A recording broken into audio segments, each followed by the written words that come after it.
Hello, everyone. I know many of you listen while falling asleep. Before you drift off, leave a comment telling me where you're watching from. And don't forget to like and subscribe. Now, let's get comfortable, relax, and dive into tonight's case.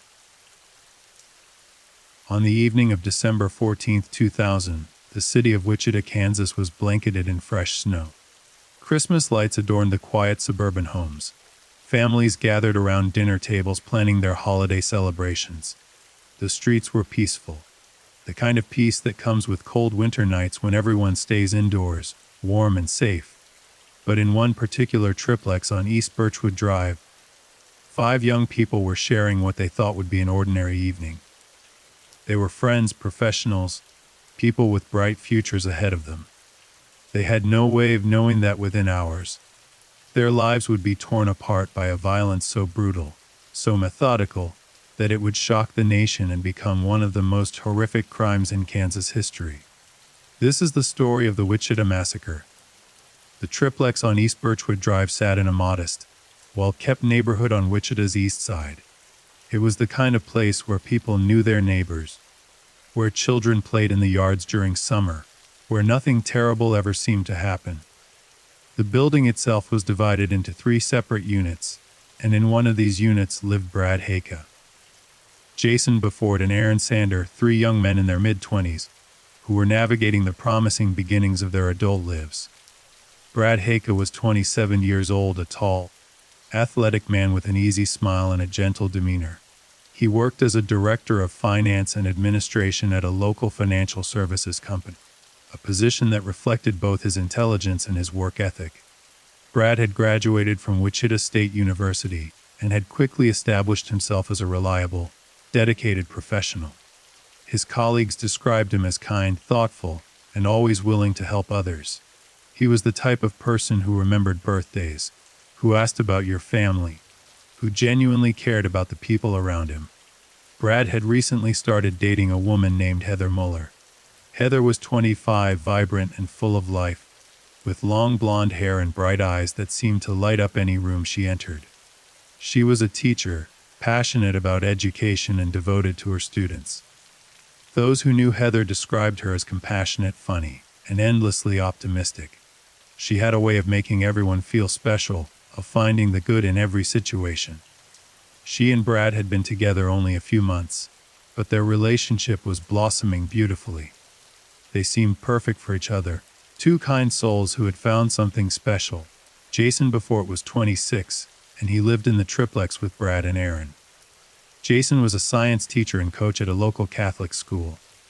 He was beloved by his students, known for his enthusiasm, his dedication, and his ability to make even the most complex scientific concepts understandable and exciting. Jason had a passion for life that was infectious. He loved sports, loved teaching, loved being around people. He was the kind of man who would stay after school to help a struggling student, who would volunteer his time without hesitation, who made the world around him better simply by being in it. Jason was engaged to a woman named Heather Muller's roommate. No, actually, Jason was in a relationship with a young woman who would also be at the triplex that night. Her name has been protected in many accounts, but we know she was a beautiful, intelligent woman who worked as a teacher as well. We'll call her by the name used in court documents, Holly G., to protect her privacy while honoring the truth of what she endured. Holly was 25 years old, petite with dark hair, and she shared Jason's passion for education and helping others. She and Jason had been together for several years, and everyone who knew them could see they were deeply in love.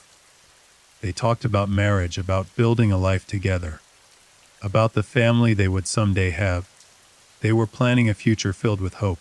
Aaron Sander was 29, the oldest of the 3 men who shared the triplex.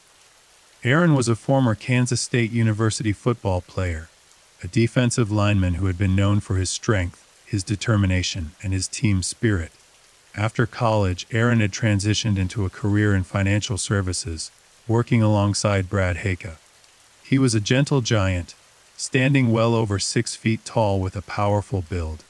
But those who knew him understood that beneath that imposing exterior was one of the kindest men you could ever meet. Aaron was quiet, thoughtful, the type of person who listened more than he spoke. He was fiercely loyal to his friends and family. Aaron was in a relationship with Heather Muller, Brad's girlfriend. Wait, let me clarify, the relationships where Brad Haka was dating Heather Muller. Jason Beaufort was dating Holly G, and Aaron Sander was also part of this close-knit group of friends. Actually, to be accurate, Aaron Sander was engaged to a young woman who was not present that night, but the group often spent time together. Let me restart with the correct relationships, as the details matter deeply to honor these victims properly. Brad Haka, 27, lived in the triplex and was in a relationship. Jason Beaufort, 26, lived there too and was dating a woman named Holly G. Aaron Sander, 29, also lived in the triplex, and he was engaged to be married.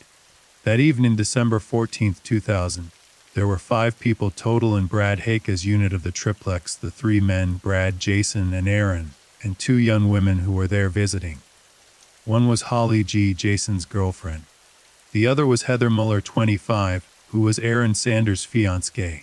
These 5 people represented the best of what young adulthood could be. They were educated, employed, in loving relationships, surrounded by friends and family who adored them. They volunteered in their communities. They mentored children. They were building lives of meaning and purpose. None of them had any criminal history. None of them had enemies. They were simply good people living good lives. On that December evening, the 5 friends had gathered at the triplex for what they thought would be a relaxing night. They had been out earlier. Some accounts suggest they'd been playing cards or watching television together. It was the kind of casual, comfortable gathering that happens between close friends. The kind of night where you laugh easily, where conversation flows without effort, where you feel safe and content. The temperature outside had dropped below freezing. Snow continued to fall softly, muffling the sounds of the city. Inside the triplex it was warm and bright. Christmas was just 11 days away. The friends had no reason to worry, no reason to fear. This was Wichita, Kansas. This was their home. They were surrounded by people they loved. But about 5 miles away, 2 brothers were driving through those same snowy streets with very different intentions. Jonathan Carr was 22 years old. His brother, Reginald Carr, was 20. They had arrived in Wichita only recently, though both had connections to the area from their troubled past. The Carr brothers had grown up in a broken home, raised primarily by their mother in Dodge City, Kansas. Their childhood had been marked by instability, poverty, and violence. Their father was largely absent, incarcerated for much of their youth. Their mother struggled with her own demons, and was often unable to provide the structure and guidance the boys needed. From early ages, both Jonathan and Reginald showed signs of severe behavioral problems. They were violent, impulsive, and seemed to lack any capacity for empathy or remorse. Jonathan, the older brother, had a long criminal history that had begun in his early teens. He had been convicted of multiple crimes including robbery, assault, and weapons offenses. He had spent time in juvenile detention and later in adult prison. Each time he was released, he quickly returned to criminal behavior. Reginald, despite being younger, was if anything even more dangerous. He too had an extensive criminal record, with convictions for robbery, theft, and assault. Like his brother, he had been in and out of detention facilities and jails throughout his adolescence and young adulthood. Both brothers were known to law enforcement. Both were considered dangerous, and both had demonstrated again and again that they had no respect for the law, for other people's rights, or for human life. In December of 2000, both brothers were wanted by law enforcement in other jurisdictions. Jonathan was supposed to be in prison. Actually, he had violated his parole and fled to avoid going back. Reginald was also avoiding arrest warrants. They had come to Wichita partly to hide from the law, and partly to continue the crime spree they had started elsewhere. The brothers had been staying with a woman Reginald knew, but that arrangement had recently fallen apart. They were essentially homeless, driving around in a vehicle they had stolen, surviving by robbing people and burglarizing homes.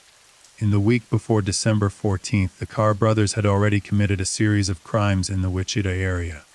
They had broken into homes, robbed people at gunpoint, sexually assaulted women, and terrorized innocent victims. But somehow, despite being violent and reckless, they had not yet been caught. On the evening of December 14th, the brothers were armed and looking for their next victims. They drove through the snowy streets of East Wichita, scanning homes for opportunities. They were looking for a place that seemed to have valuables, that seemed vulnerable, that would give them what they wanted. They were looking for a place where they could take what they pleased without resistance. Around 11:00 p.m., they spotted the triplex on East Birchwood Drive. The lights were on. Cars were parked outside. It looked like people were home, probably settled in for the night. It looked perfect. The Carr brothers parked their stolen vehicle and approached the building. They were both armed with handguns, semi-automatic pistols that they had stolen during earlier robberies. They had no plan beyond violence and theft. They had no concern for what would happen to the people inside. They knocked on the door of Brad Hake's unit. Inside, the 5 friends were relaxed, comfortable. When they heard the knock, no one thought anything of it. Perhaps it was a neighbor. Perhaps someone was returning something borrowed, or asking a question, or just being friendly. This was a safe neighborhood. These were trusting people. One of the men went to answer the door. The exact sequence of events in those first moments has been reconstructed through survivor testimony and forensic evidence. And what happened next would set in motion hours of unimaginable horror. The moment the door opened, Jonathan and Reginald Carr forced their way inside at gunpoint. They immediately took control of the situation with brutal efficiency. They had done this before. They knew how to terrorize people into submission. Get on the floor! Get down! Nobody move! The 5 friends were confronted suddenly with 2 armed men pointing guns at their heads, shouting, threatening, violent. The transition from peaceful evening to terrifying hostage situation took only seconds. There was no time to react, no time to defend themselves, no chance to escape. The Carr brothers ordered all 5 victims to lie face down on the floor. They were screaming threats, making it clear that any resistance would result in immediate death. The victims complied, terrified, trying to process what was happening. Their minds were racing. This couldn't be real. This was supposed to be a quiet evening among friends. This was supposed to be safe. But the guns were real. The threats were real. The violence in the brothers' eyes was absolutely real. Once the victims were on the floor, the Carr brothers began to take control of the scene more completely. They demanded money, credit cards, car keys, anything of value. They wanted ATM PIN numbers. They wanted to know where jewelry was hidden, where cash was kept, what could be taken. The victims, all 5 of them lying on the floor with guns pointed at their heads, gave the brothers whatever they asked for. They cooperated completely. They begged the brothers to take whatever they wanted and leave. They pleaded. They promised not to call the police. They would have said anything, done anything, to make this nightmare end. But the Carr brothers had no intention of simply robbing these people and leaving. From the very beginning, it was clear that Jonathan and Reginald Carr were there to do more than steal. The way they looked at the victims, the things they said, the way they touched the 2 young women even in those first moments, it was all designed to terrorize, to dominate, to dehumanize. The brothers separated the men from the women. They forced the 3 men, Brad, Jason, and Aaron, to remain face down on the floor in the living room. They took Holly Heather into a different room. The men could hear the women's voices, could hear them crying, could hear the brothers threatening them. The men were powerless, held at gunpoint, unable to protect the women they loved. For the next 4 hours, the Carr brothers would subject these 5 innocent people to torture so systematic, so cruel, that the details remain almost unbearable to recount. The brothers ransacked the triplex, taking everything they could find. They took wallets, cash, credit cards, jewelry, electronics, car keys. But theft was only the beginning. As they moved through the apartment, they continually returned to the victims to inflict more abuse, more terror. They beat the men with their pistols, striking them in the head, the back, the ribs. They kicked them, stomped on them, screaming insults and threats. The beatings were random and constant. Any movement, any sound, any perceived sign of resistance was met with immediate violence. The 2 women were subjected to even worse. The Carr brothers sexually assaulted both Holly and Heather repeatedly over the course of those hours. They forced the women into different rooms, assaulted them, then brought them back to where the men could see them, making it clear what had happened. It was psychological torture added to physical violation, forcing the victims to witness each other's suffering, forcing the men to hear the women's screams and be unable to help. At one point, the brothers forced all 5 victims into a bedroom closet, cramming them into the small dark space together while the brothers continued to ransack the apartment. The victims huddled together in the darkness, whispering to each other, trying to comfort each other, praying that this would end soon. They were freezing, terrified, in pain. But they clung hope if they just cooperated, if they just gave the brothers what they wanted, maybe they would survive this. The brothers found Brad's truck keys and Jason's vehicle keys. They decided they would take the victims to ATM machines to withdraw money from their accounts. This was a strategy the brothers had used in previous robberies, force victims to empty their bank accounts, maximize the financial gain. Around 20:00 a.m., the Carr brothers forced all 5 victims into Brad's pickup truck. It was a tight fit, with the brothers driving and the 5 victims crammed together in the back and passenger areas. They drove to several different ATM locations around Wichita, forcing each victim in turn to withdraw the maximum amount allowed by their account. At each stop, one of the Carr brothers would take a victim to the ATM, while the other brother stayed with the remaining victims, holding them at gunpoint to ensure compliance. The victims did exactly as they were told. They withdrew cash, handed it over, hoped desperately that this meant the ordeal was ending. But the brothers weren't satisfied. Between ATM stops, they continued to assault the victims inside the truck. They beat them, groped the women, threatened to kill anyone who didn't cooperate perfectly. They drove around the dark, snowy streets of Wichita with 5 terrified hostages, treating human lives as nothing more than sources of money and sadistic entertainment. During this time, one of the victims tried to memorize details. They noticed the brothers' faces, their voices, the way they spoke to each other. They tried to remember anything that might help the police catch these men when they survived. They were thinking ahead. They were refusing to give up hope. After hitting multiple ATM machines and collecting several $100s, accounts vary, but it appears to have been between $100 and $1,000 in total. The Carr brothers drove the victims back to the triplex on East Birchwood Drive. It was now sometime between 3:00 and 4:00 a.m. The victims had been held hostage for 4 or 5 hours. They were exhausted, traumatized, injured, but they were still alive. They still believed this might end with their survival.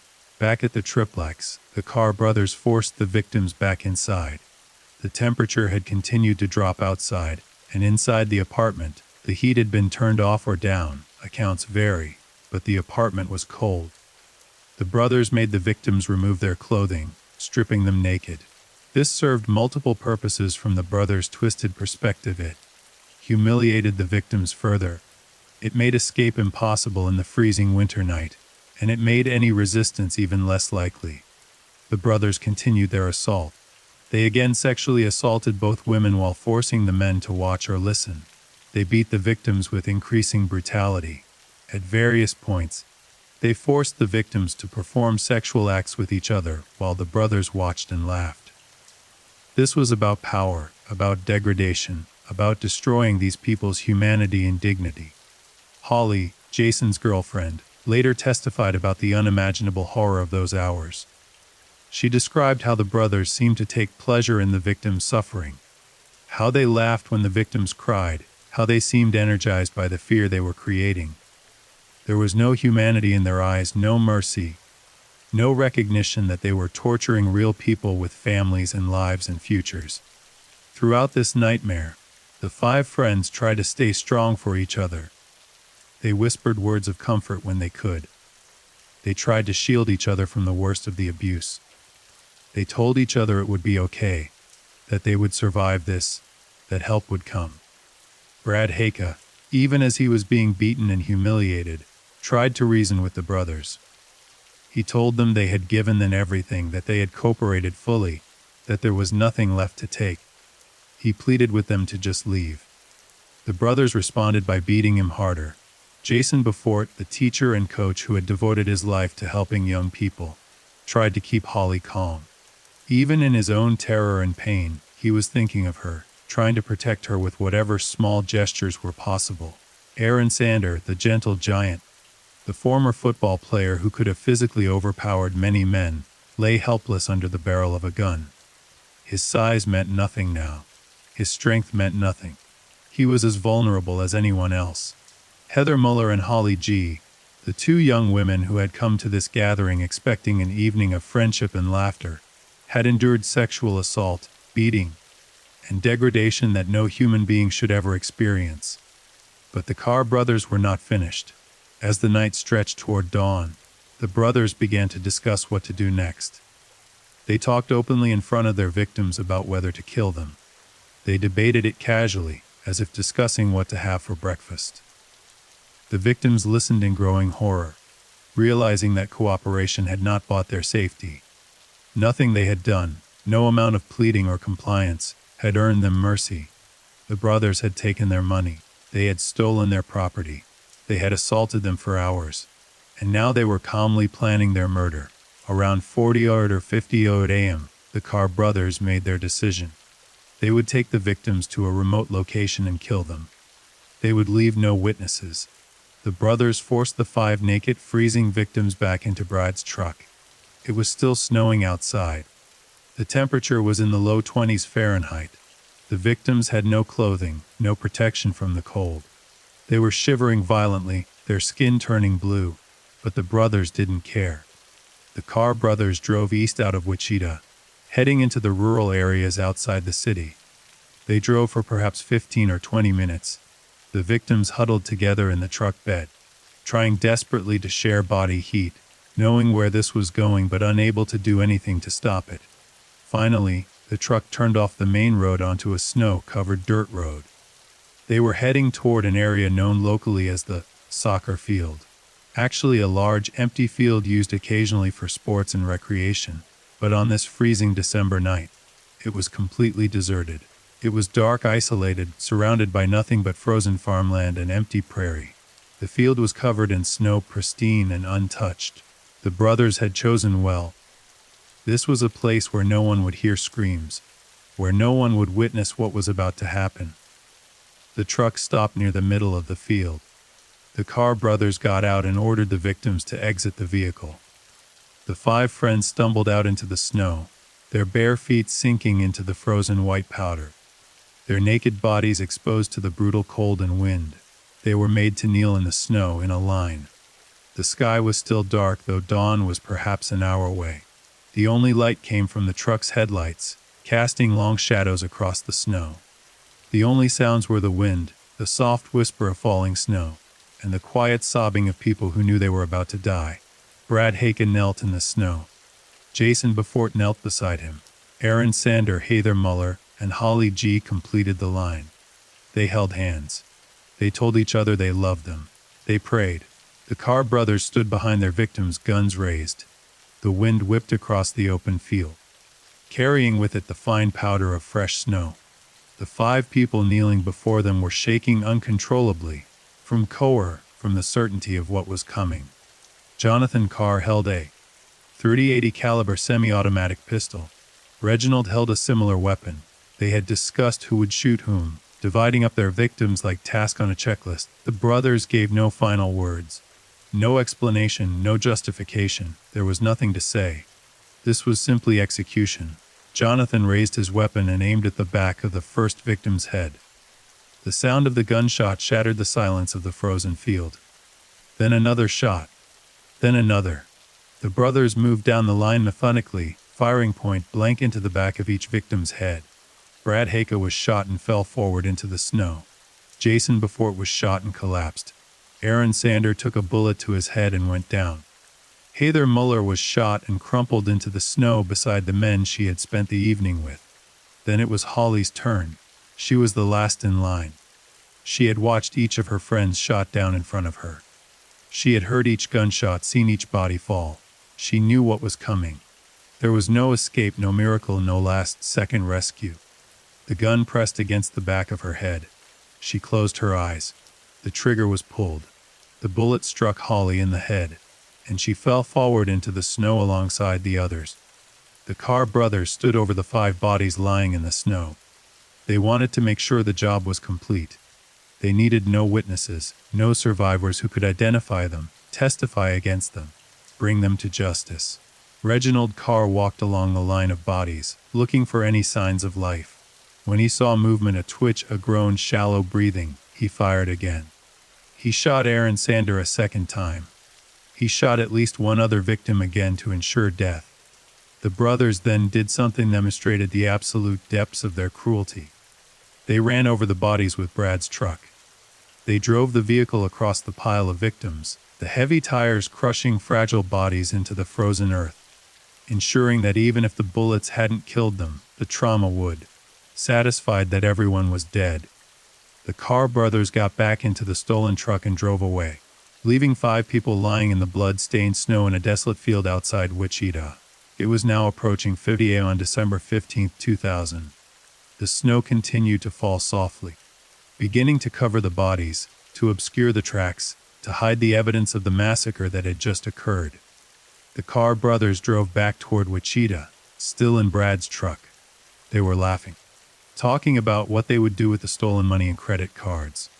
They felt no remorse, no guilt, no human emotion whatsoever regarding what they had just done. They had murdered 5 people and were now discussing breakfast. But in that frozen field, something impossible was happening. Holly G. was alive. The bullet had struck her head, but by some miracle, a slight movement at the last second, the angle of the gun pure chance, it had not penetrated her skull. Instead, it had grazed along her head, carving a furrow through her scalp and skull but not entering her brain. The wound was catastrophic, bleeding heavily, but not immediately fatal. When she had fallen into the snow, Holly had lost consciousness briefly from the impact and shock. When the Carr brothers ran over the bodies with the truck, somehow, whether by the positioning of other victims, the unevenness of the ground, or another miracle, the tires had missed crushing her vital organs. Holly regained consciousness lying in the snow. She was freezing naked, bleeding heavily from her head wound. Every part of her body was in agony. At first, she couldn't remember where she was or what had happened. Then the memories came flooding back: the home invasion, the hours of torture, the drive to the field, kneeling in the snow, the gunshots. She realized she was still alive. But she was surrounded by the bodies of her friends. Holly tried to move. Every muscle screamed in protest. She was weak from blood loss, hypothermic from hours of exposure to the freezing temperatures, traumatized beyond measure. But she was alive. And some deep instinct told her she had to move, had to get help, had to survive. She tried to stand but couldn't. Her legs wouldn't support her weight. She tried to call out but could barely make a sound. Her throat was raw from screaming and crying during the long night of abuse. She looked around the field. It was still dark, though the faintest hint of dawn was beginning to lighten the eastern sky. Snow continued to fall. She could see the tracks where the truck had driven away. She could see the bodies of her friends lying motionless in the snow around her. She called their names softly. Braren. Either. No one responded. No one moved. Holly realized with crushing horror that she was the only one alive. Everyone she had been with that evening, everyone she loved who had been in that triplex, was dead. Jason, the man she loved, the man she had planned to build a life with, he was gone. The grief threatened to overwhelm her. But Holly knew that if she gave in to it, if she lay down in the snow and let the cold and blood loss take her, then the men who had done this would win completely. She would die, and her friends' murders might never be solved. She had to survive. She had to get help. She had to make sure the monsters who did this were caught. Holly began to crawl through the snow. She was naked, bleeding, leaving a trail of blood in the pristine white snow. Every movement was agony. Her hands and feet were numb from the cold. She couldn't feel her fingers or toes anymore. The head wound throbbed with each heartbeat, and blood ran down her face, freezing in the cold air. She didn't know which direction to go. The field was vast, surrounded by darkness. She couldn't see any houses, any lights, any indication of help. But she crawled anyway, pulling herself forward through the snow, refusing to give up. She crawled for what must have been several minutes but felt like hours. Her pace was agonizingly slow. She would pull herself forward a few feet, then have to rest, gasping, fighting to stay conscious. Then she would force herself to move again. Finally, she saw something in the distance. A light. It was faint, but the light of a house. Holly changed direction and began crawling toward the light. It seemed impossibly far away, but it was hope. It was salvation. She focused every ounce of remaining strength on reaching that light. The house belonged to a couple who lived on the edge of the rural area. It was approximately 6:00 a.m. when the husband heard a noise outside. At first, he thought it might be an animal. Then he heard what sounded like a weak cry for help. He went to his front door and looked out into the pre-dawn darkness. What he saw would haunt him for the rest of his life. A naked woman was crawling across his snow-covered yard, leaving a trail of blood behind her. She was covered in blood from head to foot, her hair matted with it, her skin blue from cold. She looked like something from a nightmare, barely human, barely alive. The man rushed outside, his wife close behind. They ran to Holly, immediately taking off their coats to cover her freezing body. She was trying to speak, but her words came out in gasps and fragments. "Please, help. They shot us, my friend's field. All dead, please." The couple helped her into their house and immediately called 911. The man gave the operator his address and tried to explain what they had found. A woman, critically injured, talking about being shot, about others being dead in a field. The call went through to Wichita Emergency Services at approximately 6:14 a.m. on December 15th. The operator struggled to understand the situation at first. The man was clearly in shock himself, and the information coming from the injured woman was fragmented and confusing, but certain words came through clearly: shooting, multiple victims, field, dead. An ambulance was immediately dispatched to the house. Police were also sent to respond. Inside the warm house, the couple tried to keep Holly conscious and calm. The wife wrapped her in blankets, trying to warm her freezing body. The head wound was still bleeding heavily, and they applied pressure with towels trying to stem the flow.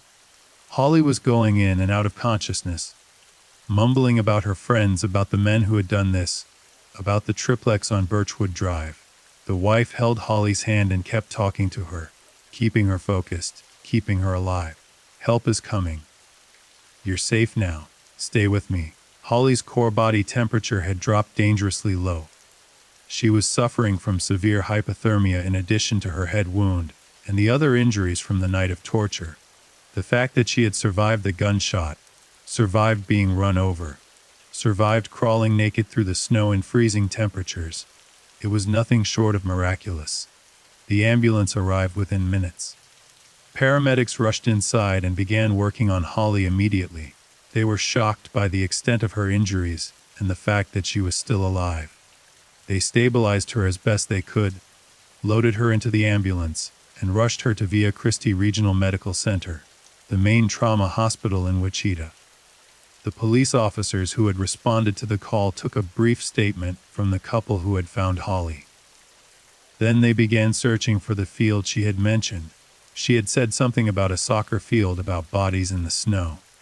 The officers called for backup and began expanding their search. At approximately 7:00 a.m., as the sun was finally rising on December 15th, police units located the field. They saw the tire tracks, the disturbed snow, and then they saw the bodies. 4 people lay in the snow in a rough line. All were naked. All were covered in blood that had frozen in the cold. All were motionless. The officers approached carefully, calling out, checking for any signs of life. But there was no response. The 4 victims were clearly deceased. The officers immediately secured the scene and called for detectives and crime scene investigators. This was now a quadruple homicide investigation, one of the worst mass murders in Wichita's history. As the sun rose higher, illuminating the horror of the scene, investigators began the grim work of documenting everything. They photographed the bodies, the tire tracks, the blood in the snow, the shell casings from the bullets. The victims were identified through various means over the following hours, though the survivors' information helped tremendously. They were Brad Haka, age 27. He had been shot twice in the head. The medical examiner would later determine that the first shot had likely been fatal, and the second had been fired while he was already dead or dying. His body had also been run over by the truck, causing massive additional trauma. Jason Beaufort, age 26. He had been shot once in the head at close range. The bullet had entered the back of his skull and traveled through his brain, killing him almost instantly. Like Brad, his body showed signs of having been run over by a vehicle. Aaron Sander, age 29. He had been shot twice in the head. The first shot had not been immediately fatal, which is likely why the shooter had fired again. Aaron had likely survived for some minutes after being shot, bleeding into the snow, before the second shot or the trauma from the truck had killed him. Heather Muller, age 25. She had been shot once in the head. The bullet had been fired at point-blank range, execution style. She had died in the snow, her body partially covered by the falling snow that had continued through the early morning hours. These 4 young people, who just hours earlier had been laughing with friends, planning their futures, living their lives, they were now lying dead in a frozen field, murdered in cold blood. Back at the hospital, Holly G. was in critical condition. Doctors worked frantically to save her life. The gunshot wound to her head required immediate surgery. She was suffering from severe hypothermia. Her core body temperature dangerously low. She had lost a massive amount of blood. She had injuries all over her body from the beating and sexual assault she had endured. The doctors didn't know if she would survive. Even if she did survive, they didn't know if there would be permanent brain damage from the head wound, from the hypothermia, from the trauma. But Holly was a fighter. She had crawled through snow with a bullet wound in her head to get help. She had refused to die in that field, and she was refusing to die in that hospital. As doctors operated on her head wound, detectives waited anxiously for any chance to speak with her. She was the only witness to what had happened. She was the only person who could identify the killers, who could tell them what had occurred during those hours of horror. The Wichita Police Department knew they were dealing with something unprecedented. A home invasion that had lasted for hours. Multiple victims kidnapped and driven around the city. Sexual assault, robbery, and finally mass execution. This was not a crime of passion. This was not a spontaneous act of violence. This had been methodical, calculated, sadistic. Whoever had done this was extremely dangerous and was still out there. While Holly fought for her life in the hospital and police processed the murder scene in the field, other officers went to the triplex on East Birchwood Drive. The address had been provided by Holly before she lost consciousness, and it had been confirmed through the victim's identification. Officers arrived at the triplex mid-morning on December 15th. They found the door to Brad Hake's unit unsecured. Inside, the apartment showed clear signs of the violence that had occurred. There was blood on the floors and walls. Furniture was overturned. Drawers and cabinets had been ransacked. Personal belongings were scattered everywhere. The scene told a story of robbery, violence, and terror. Crime scene investigators documented everything. They collected blood samples, fingerprints, any physical evidence that might help identify the perpetrators. They photographed every room, every surface, every indication of what had happened. Neighbors were interviewed. Had they heard anything the previous night, seen anything suspicious? Any strangers in the area? Most neighbors said they had heard nothing unusual. The attack had occurred late at night, during a snowstorm, when most people were asleep. The walls of the triplex were thick enough that screams from inside might not have been audible to neighbors. Or perhaps the victims had been too terrified to scream, threatened into silence by the guns pointed at their heads. One neighbor mentioned seeing an unfamiliar vehicle in the area the previous evening, but the description was vague. Another neighbor thought they might have heard a truck starting up very late at night or very early in the morning, but they hadn't thought anything of it at the time. The investigators knew that the perpetrators had driven the victims to ATM machines. They immediately contacted banks and began pulling surveillance footage from ATM cameras around Wichita. If the killers had forced the victims to withdraw money, there would be video evidence. They were right. Within hours, investigators had obtained footage from multiple ATM locations. The video showed a truck identified as Brad Hake's vehicle, pulling up to various ATMs in the early morning hours of December 15th. The footage showed individuals getting out and using the ATM machines. The quality wasn't perfect, but faces were visible. More importantly, the footage showed two men who did not match the description of any of the victims. Two African American males, one slightly taller than the other, both appearing to be in their early 20s. These men were seen forcing the victims to the ATMs, standing behind them, clearly threatening them. The investigators now had images of the killers. They began circulating these images to law enforcement agencies across the region. Meanwhile, the Carr brothers had spent the morning of December 15th continuing their crime spree. They had driven Brad's stolen truck to various locations around Wichita, using the stolen credit cards to make purchases. They bought food, clothes, electronics. They acted as if nothing unusual had happened, as if they hadn't just murdered 4 people and left a 5th for dead in a snowy field. They were confident they had left no witnesses. They believed Holly was dead along with the others. They had no idea she had survived, had crawled to safety, was even now providing police with information about them. The brothers were being reckless with their use of the stolen credit cards.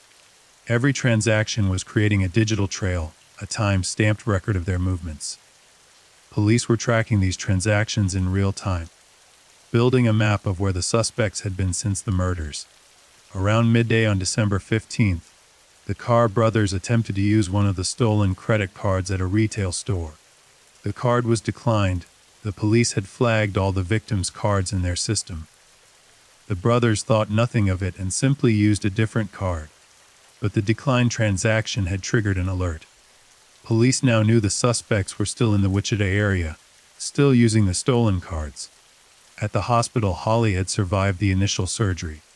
The doctors had managed to stop the bleeding, repair what damage they could to her skull, and begin warming her body back to normal temperature. She was now in intensive care, sedated, her condition still critical but stable. Detectives were desperate to speak with her, but doctors insisted she needed more time.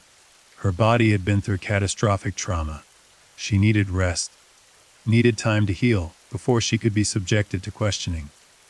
But Holly herself was fighting to stay conscious, fighting to talk to police. When she was lucid, she kept trying to speak, kept trying to tell anyone who would listen about what had happened. The nurses tried to calm her, told her to rest, but she insisted.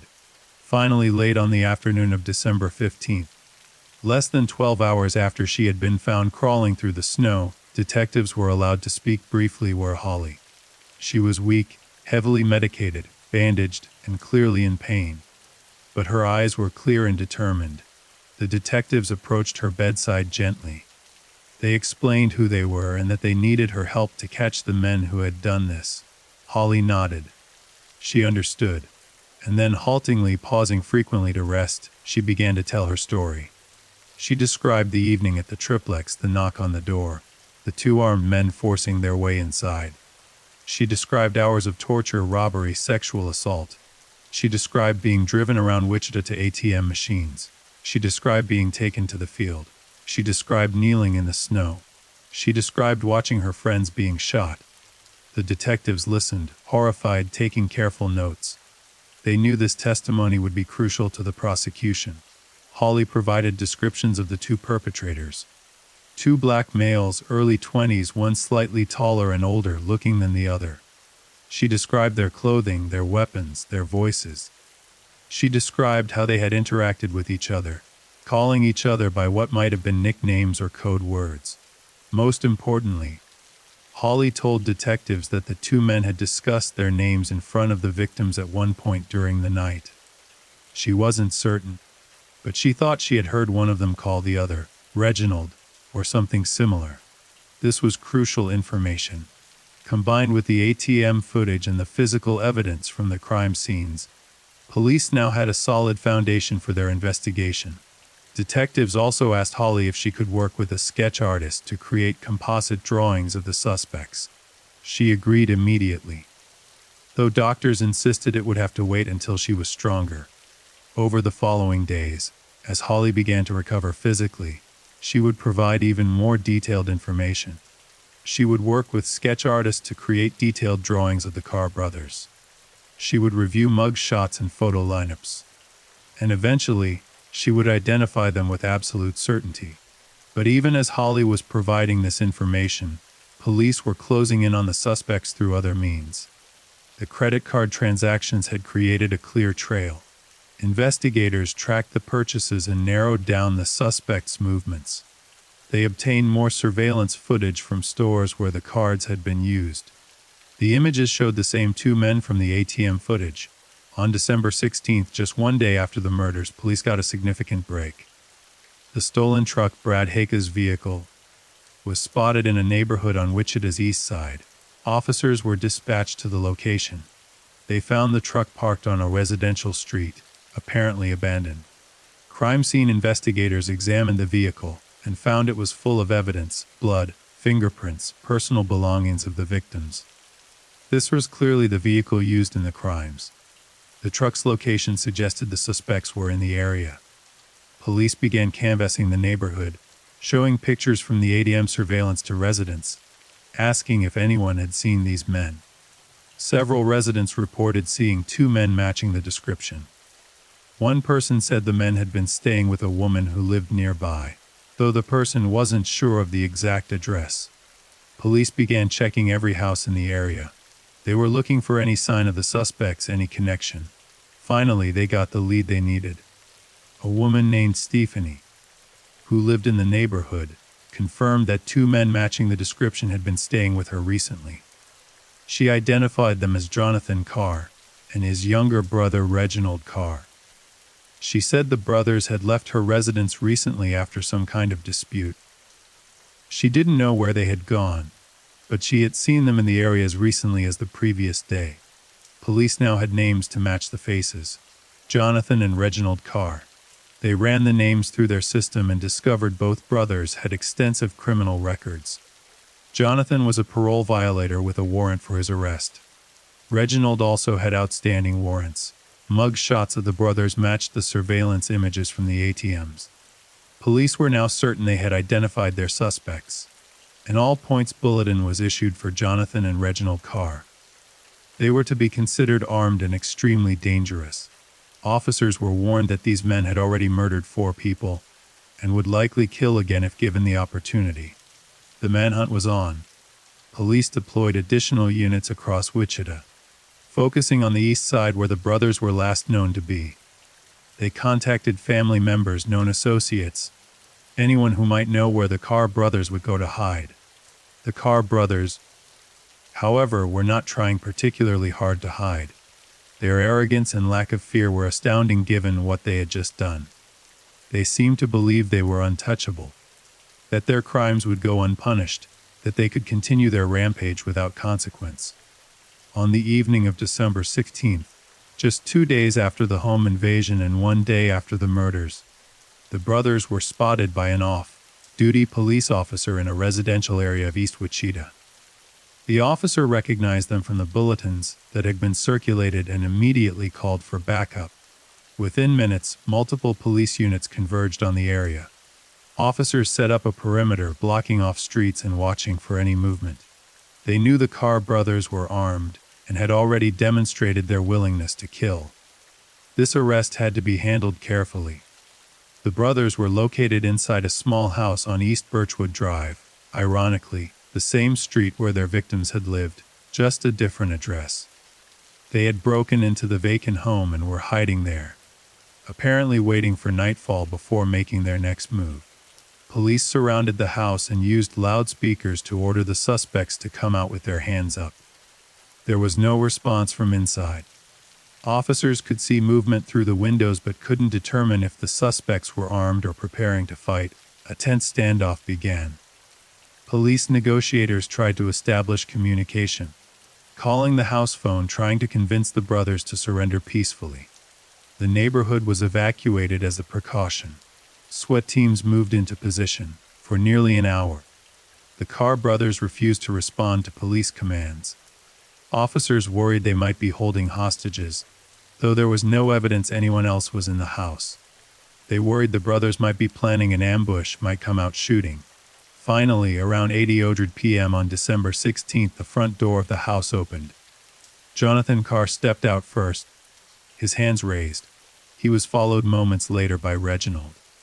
Neither brother was armed. They had apparently discarded their weapons some aside the house or elsewhere. Officers moved in quickly, shouting commands ordering the brothers to the ground. Both men complied, lying face down on the frozen ground. They were handcuffed, searched, and taken into custody without incident. The arrest was anticlimactic given the severity of their crimes. There was no dramatic shootout, no chase, no final confrontation. The brothers simply gave up, perhaps realizing that resistance was futile, or perhaps calculating that they would have better chances fighting the charges in court than fighting armed police officers in the street. Jonathan and Reginald Carr were separated and taken to the Sedgwick County Jail. They were booked on preliminary charges related to their outstanding warrants, while detectives prepared more serious charges related to the home invasion, robbery, sexual assault, and murders. News of the arrest spread quickly through Wichita. The community, which had been terrified by news reports of the murderant, breathed a collective sigh of relief.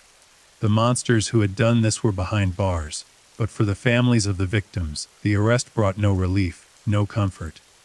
Brad Haka, Jason Before, and Heather Muller were still dead. No arrest, no prosecution, no punishment could bring them back. Brad's family had been notified of his death on December 15th, just hours after his body was found. His parents, his siblings, his extended family, they were all devastated. Brad had been their golden child, the one who did everything right, who worked hard, who was kind to everyone. How could this have happened to him? How could someone have taken him from them in such a brutal way? Jason's family faced the same unbearable grief. Jason's parents, his students at the school where he taught, everyone who knew him struggled to comprehend his death. He was supposed to grow old, supposed to inspire generations of students, supposed to have children of his own someday. Instead, he had been executed in a snowy field at 26 years old. Aaron's family mourned the gentle giant who had been taken from them. His fiancée, who had not been present that night, was consumed by grief and guilt. Why hadn't she been there? Could she have done something to prevent this? The rational part of her mind knew she would have simply become another victim. But the emotional torment was overwhelming. Heather Muller's family was shattered. Heather had been so full of life, so bright and optimistic. She had been a teacher who touched so many lives.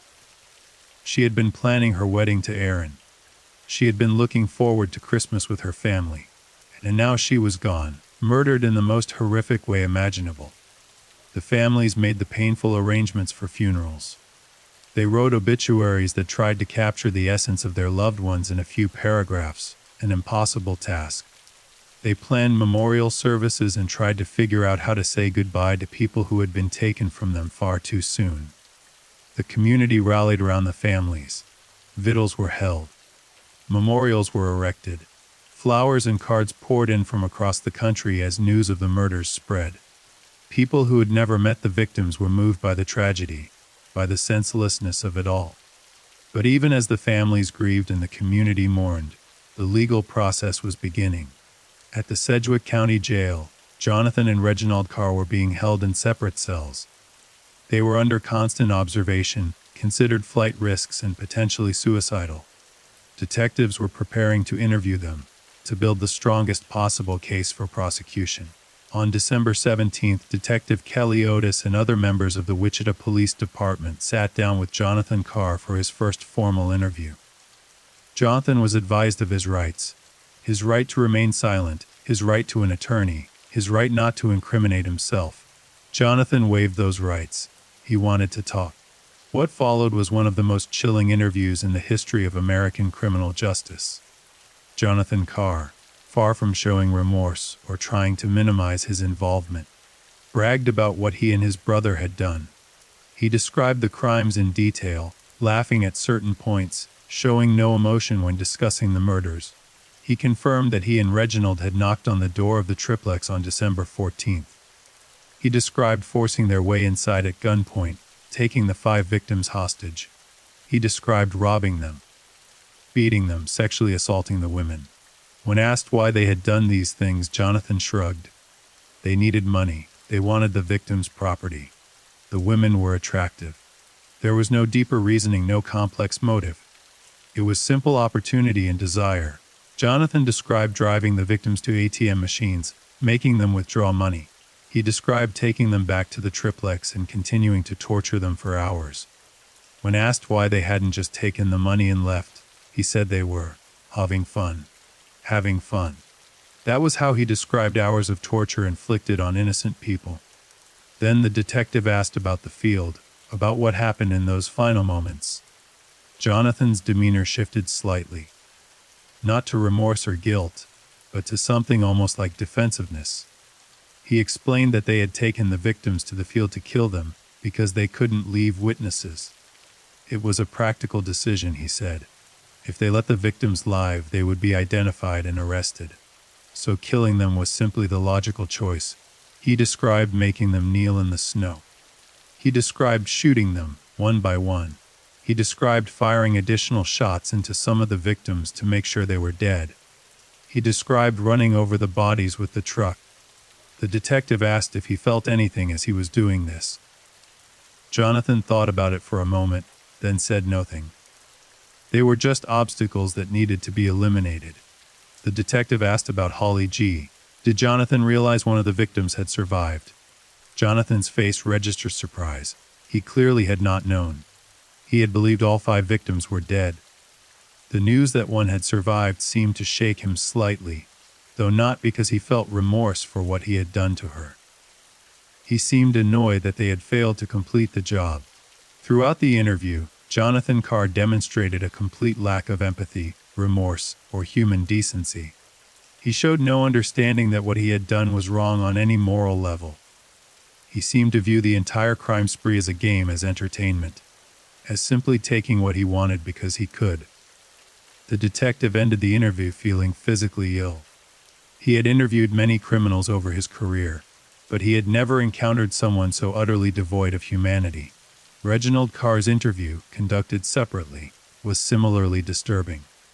Reginald also waived his rights and agreed to talk. His account matched his brother's in most details, though each brother tried to minimize his own involvement and place more blame on the other. Reginald claimed that Jonathan had been the mastermind, that he had simply followed his older brother's lead. He portrayed himself as a reluctant participant, someone who went along because he was afraid of Jonathan, or didn't know how to stop what was happening. But the evidence contradicted this claim. Surveillance footage showed Reginald actively participating in the robbery. Holly's testimony, when she was strong enough to give a more complete statement, made clear that both brothers had been equally involved in every aspect of the crimes. Both had raped the women. Both had beaten the victims. Both had pulled triggers in that field. The detectives recognized Reginald's attempt to shift blame as a common tactic. Criminals often try to portray themselves as followers rather than leaders, hoping for leniency. But in this case, both brothers were equally culpable, equally guilty, equally monstrous. As the interviews concluded, prosecutors began preparing formal charges. This would be a death penalty case. There was no question about that. The crimes were so heinous, so cruel, so devoid of any mitigating circumstances, that the death penalty seemed not just appropriate but necessary. Kansas had reinstated the death penalty in 1994 after a period of abolition. By 2000, the state had not yet executed anyone under the new statute, but death sentences had been handed down. The Carr brothers would face capital murder charges, and prosecutors would seek the ultimate punishment. The charges filed against Jonathan and Reginald Carr were extensive. 4 counts of capital murder, 1 count of attempted capital murder, multiple counts of aggravated robbery, multiple counts of aggravated kidnapping, multiple counts of rape, multiple counts of aggravated criminal sodomy, counts related to the theft of vehicles and credit cards. In total, each brother faced more than 50 criminal counts. If convicted on all counts, they would face either life in prison without parole or death by lethal injection. The case was assigned to the Sedgwick County District Attorney's Office. The lead prosecutor would be District Attorney Nola Folston. an experienced and highly respected prosecutor known for her meticulous preparation and aggressive pursuit of justice. Folston reviewed the evidence and knew this would be one of the most important cases of her career. The evidence was overwhelming: confessions from both defendants, testimony from a survivor, physical evidence, surveillance footage, forensic evidence from the crime scenes. This was as strong a case as a prosecutor could hope for. But Folston also knew the case would attract intense media attention and public scrutiny. The brutality of the crimes would make this a high-profile trial. Every aspect of the case would be examined and debated. She would need to be perfect in her preparation and presentation. Defense attorneys were appointed for both brothers. In death penalty cases, defendants are entitled to competent legal representation, and the court appointed experienced public defenders to represent Jonathan and Reginald. The defense attorneys faced an almost impossible task. Their clients had confessed. There was overwhelming evidence of guilt. The crimes were so horrific that generating any sympathy for the defendants would be nearly impossible. But the attorneys had a duty to provide the best defense possible, to ensure their clients received a fair trial, to look for any legal issues or mitigating factors that might save their clients from execution. The legal process would take years. Capital cases move slowly, with extensive pre-trial motions, jury selection processes that can take weeks, trials that can last months, and appeals that can stretch on for decades. But the process was necessary to ensure justice was served correctly. Meanwhile, Holly G. was recovering in the hospital. The physical wounds were healing, though she would carry scars for the rest of her life. The bullet wound to her head had left a permanent indentation in her skull. She had nerve damage that caused chronic pain. She had injuries from the sexual assaults that required ongoing medical treatment. But the physical wounds were nothing compared to the psychological trauma. Holly had endured hours of torture. She had been raped repeatedly. She had watched her boyfriend and her friends murdered in front of her. She had been shot in the head and left for dead. She suffered from severe PTSD, depression, anxiety, and survivor's guilt. Why had she lived when everyone else died? Why had the bullet that was meant to kill her somehow failed to do so? What cosmic chance or divine intervention had saved her while allowing her friends to die? These questions haunted her. She had nightmares every night, reliving the attack in vivid detail. She couldn't sleep without medication. She couldn't be in crowds without panic attacks. She couldn't see anyone who resembled the Carr brothers without terror washing over her. But Holly was also determined to ensure justice for her friends. She worked closely with prosecutors, providing detailed testimony, reviewing evidence, preparing for the trial.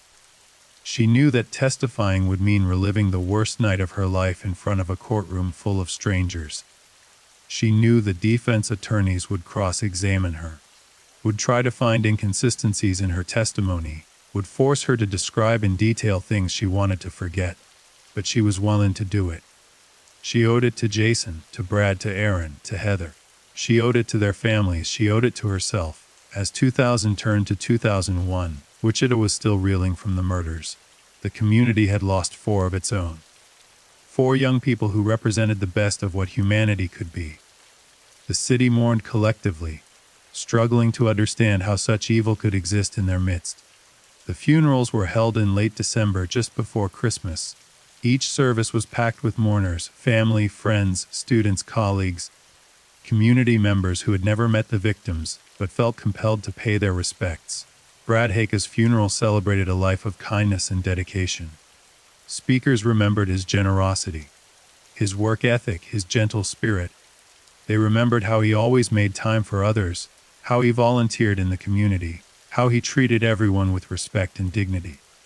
The church was filled with flowers and tears as Brad's family said goodbye to a son, a brother, a friend who should have had decades of life ahead of him.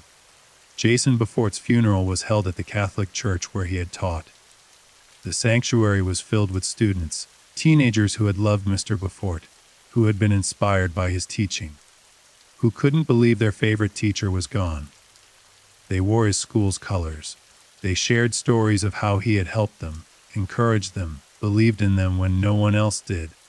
Jason's family sat in the front pew, shattered by the loss of a son who had dedicated his life to helping young people, only to have his own life stolen by violence. Aaron Sanders' funeral honored the gentle giant whose strength had been matched only by his kindness. His football teammates from Kansas State came to pay their respects, remembering the teammate who had always lifted others up, who had played with heart and integrity. His colleagues from work remembered a dedicated professional, who had been on the path to great success. His fiancée sat in devastated silence, the wedding they had planned now replaced by a funeral. Heather Muller's funeral celebrated a life of brightness and joy. Her students, the children she had taught with such passion, came with their parents. They brought drawings and letters for Heather, telling her how much she had meant to them. Her family struggled to comprehend that Heather's light had been extinguished, that her laugh would never be heard again, that her dreams of marriage and family would never be realized. Each funeral ended with the same question echoing in the minds of those present: how could this happen? How could two men be so evil? How could there be no warning, no chance for the victims to escape, no mercy shown? There were no good answers. There rarely are when confronting such profound evil. As the new year began, the legal proceedings moved forward. Pre-trial hearings were held to address various motions from both prosecution and defense. The defense attorneys filed motions to suppress the confessions, arguing that their clients had not fully understood their rights when they waived them. The judge denied these motions after reviewing the videotaped interviews and finding that both brothers had been clearly advised of their rights and had knowingly and voluntarily waived them. The defense filed motions to prevent the death penalty from being sought, arguing various constitutional and legal grounds. These motions were also denied. Under Kansas law, the crimes committed by the Carr brothers clearly met the criteria for capital punishment. The defense filed motions to separate the trials, arguing that Jonathan and Reginald should be tried separately to avoid prejudice. This motion generated significant legal debate. Prosecutors wanted to try the brothers together. It was more efficient, and the crimes had been committed jointly. The defense argued that each brother had a right to an individual trial where his specific culpability could be evaluated without being tainted by his brother's actions. The judge ultimately ruled that the brothers would be tried together for the guilt phase of the trial, but would have separate penalty phases if convicted. This was a compromise that addressed some of the defense's concerns while maintaining efficiency. Jury selection is scheduled to begin in the fall of 2002, nearly 2 years after the crimes. This delay was typical in death penalty cases, where extensive pre-trial preparation was necessary. During this time, additional details about the Carr brothers' crime spree emerged. Investigators discovered that the attack on the triplex was not the brothers' first violent crime in Wichita. It was simply their worst. In the weeks before December 14th, Jonathan and Reginald had been terrorizing the Wichita area. They had committed a series of home invasions, robberies, carjackings, and assaults. They had raped multiple women. They had beaten numerous victims. They had stolen cars, electronics, jewelry, and cash from dozens of people. Police linked the brothers to at least 20 additional serious felonies committed between late November and mid-December 2000. Many of these crimes had not initially been connected because they occurred across different areas of Wichita and involved different victim profiles. One particularly brutal attack occurred on December 11th, just 3 days before the quintuple shooting. The Carr brothers had broken the home of a young couple, held them hostage for several hours, raped the woman repeatedly, beat the man severely, and robbed them of everything valuable. The victims had survived but were traumatized. They had reported the crime, but without good descriptions of the attackers and with limited physical evidence, police had not been able to identify suspects at the time. Now, with the Carr brothers in custody, these earlier victims were brought in to view photo lineups. Multiple victims positively identified Jonathan and Reginald as their attackers. Additional charges were filed. The pattern that emerged was chilling. The Carr brothers were predators in the truest sense. They hunted for vulnerable victims, people in their homes at night, couples who couldn't fight back effectively against two armed men, women who were alone. They used violence not just as a means to an end but as entertainment. They seemed to enjoy terrorizing their victims, to take pleasure in their suffering. Forensic psychologists who evaluated the brothers found them to be textbook psychopaths. They scored extremely high on the Hare psychopathy checklist, showing traits including lack of empathy, shallow emulations, impulsivity, and antisocial behavior. Neither brother showed any remorse for their crimes. Neither could articulate why what they had done was wrong beyond acknowledging that it was illegal. When asked what they would do if released, both brothers indicated they would likely return to similar criminal behavior. They saw nothing wrong with taking what they wanted from others. They viewed their victims not as human beings, but as objects to be used and discarded. These psychological evaluations would become important during the penalty phase of the trial. The prosecution would use them to argue that the brothers were irredeemable, that they posed a permanent threat to society, that execution was the only appropriate punishment. The defense would try to use the evaluations to argue that the brothers were mentally ill, that their upbringing had damaged them beyond repair, that they were not fully responsible for their actions. But those arguments were still in the future. First would come the trial itself. Jury selection for the trial of Jonathan and Reginald Carr began in September 2002. The process was painstaking and lengthy, as it always is in death penalty cases. Potential jurors had to be questioned extensively about their views on capital punishment, their ability to be impartial, their exposure to pretrial publicity, and their capacity to handle the graphic evidence that would be presented. The crimes had received extensive media coverage in Wichita and across Kansas. Finding jurors who hadn't heard about the case was nearly impossible. Instead, the focus was on finding jurors who, despite having heard about the crimes, could set aside any preconceptions and judge the case based solely on the evidence presented in court. Potential jurors were questioned individually about their ability to impose the death penalty if the evidence warranted it. Some people oppose capital punishment on moral or religious grounds and cannot in good conscience vote for execution. These individuals were excluded from the jury. Others were unable to be impartial. They had already decided the defendants were guilty based on news reports, or they knew the victims or their families. These individuals were also excluded. The process took weeks. Hundreds of potential jurors were questioned. Many were dismissed for various reasons. Finally, after extensive work by both prosecution and defense, a jury of 12 people was selected, along with several alternates. These 12 individuals would be responsible for determining whether Jonathan and Reginald Carr were guilty of the crimes charged, and if so, whether they deserved to die for those crimes. The trial began in October 2002 in the Sedgwick County Courthouse in downtown Wichita.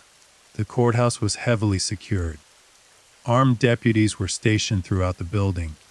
The Carr brothers were brought in each day in shackles, though the shackles were removed before the jury entered so the jurors would not see them restrained, a legal protection to avoid prejudicing the jury. The courtroom was packed every day. Victims' family members sat in the front rows, wanting to see justice done. Media representatives filled the press section.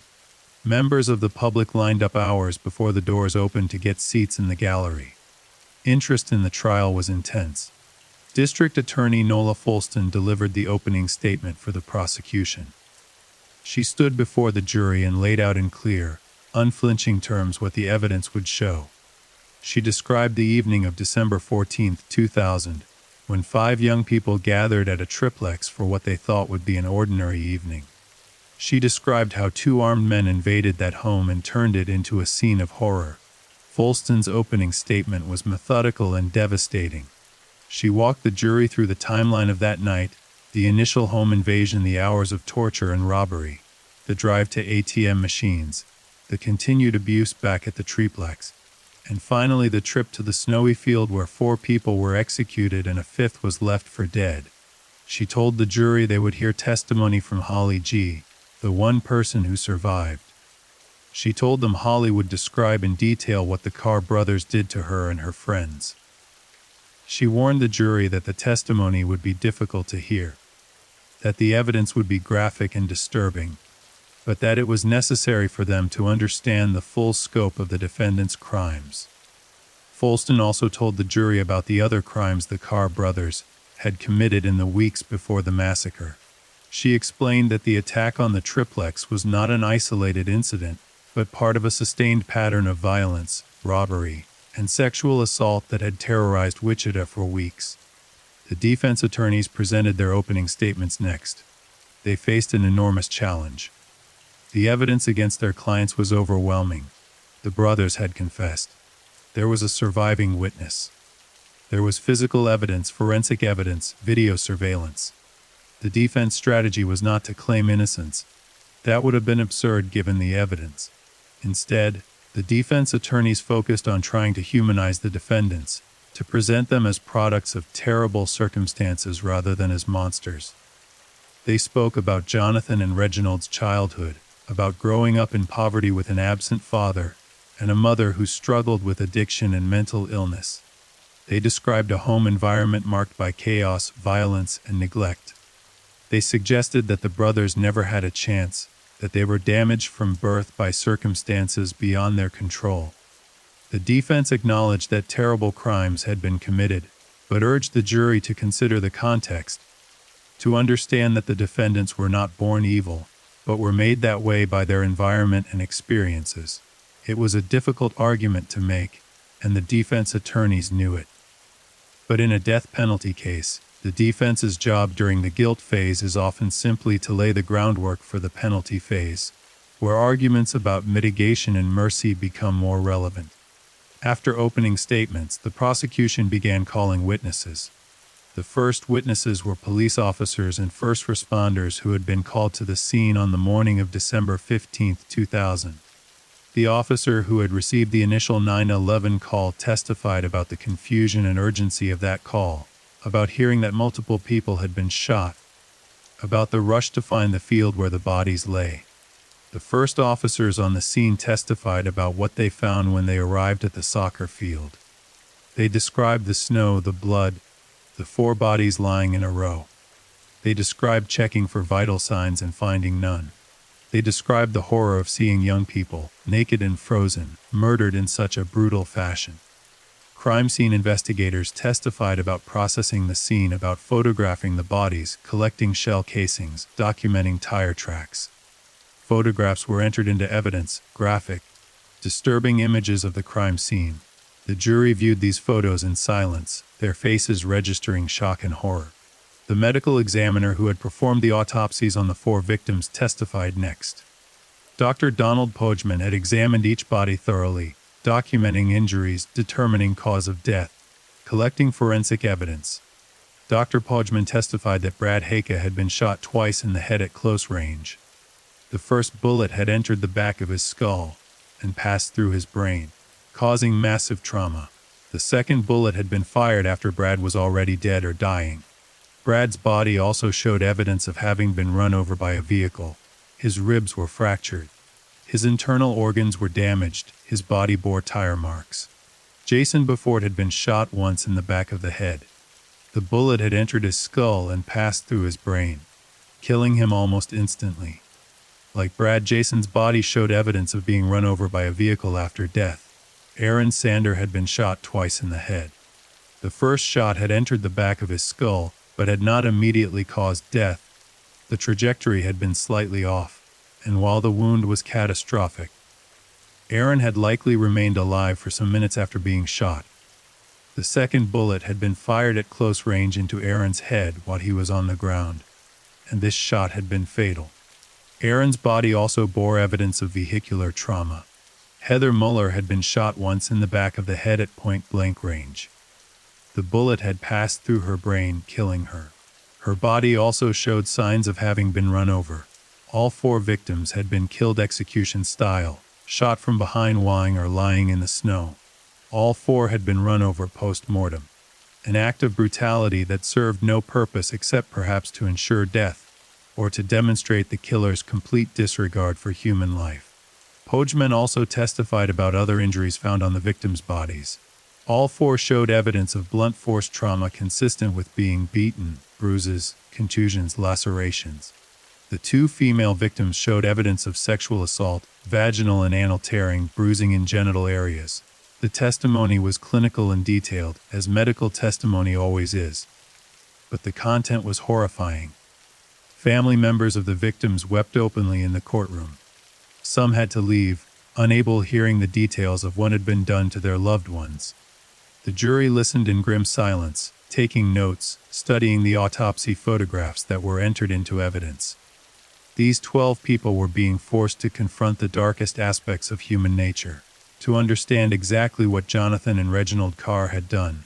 After the medical examiner testified, the prosecution called witnesses who had been working at the various ATM locations on the early morning of December 15th.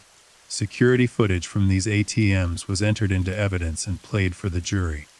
The videos showed Brad Haika's truck pulling up to ATM machines at different banks around Wichita.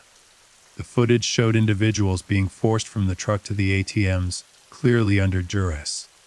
The footage showed two men who matched the description of the Carr brothers supervising these transactions, holding what appeared to be weapons, ensuring compliance. The videos were time-stamped, creating a timeline of the Carr brothers' movements that night. Between approximately 30 a.m. and 3:00 a.m. on December 15th, they had driven the victims to at least 4 different ATM locations, forcing withdrawals totaling nearly $1,000. Bank employees testified about the withdrawals, about the unusual pattern of maximum withdrawals from multiple accounts in the middle of the night. This testimony established that the Carr brothers had robbed the victims systematically, draining their bank accounts before killing them. The prosecution called neighbors from the triplex on East Birchwood Drive.